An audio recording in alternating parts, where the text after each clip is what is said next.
মুক্তিযোদ্ধাদের সালাম নিন,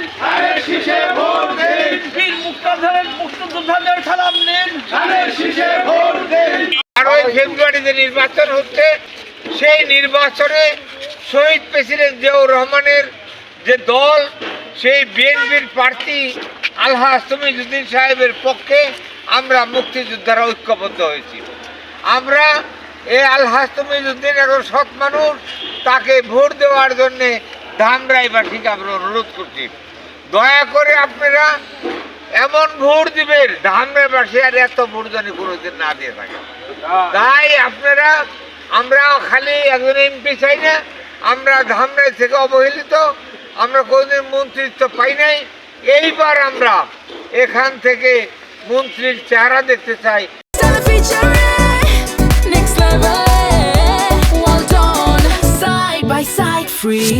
যোদ্ধাগণ এক নীতিতে, এক বিশ্বাসে 1971 সাল থেকে এই পর্যন্ত চলে আসছি। আজকে 12 তারিখে যে ইলেকশন হচ্ছে, সেই ইলেকশনের মধ্যে বাংলাদেশের দুটো দল নির্বাচন করছে।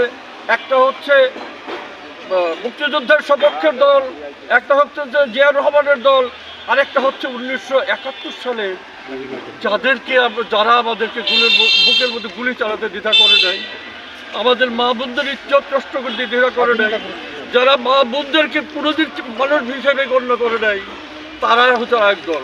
আজকে খুলনার বীর মুক্তিযোদ্ধাগণ একত্রিত হয়ে সম্মিলিতভাবে ধানের শীষের পক্ষে ভোট দাবি করতেছি।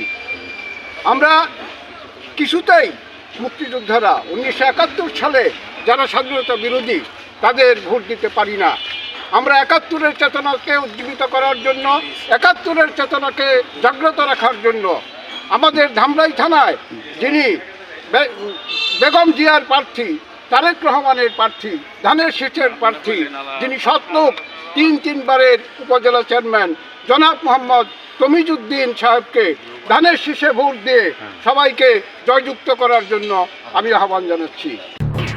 এলো খবরের কাগজ, নিখাদ, নির্ভীক, নিরপেক্ষ।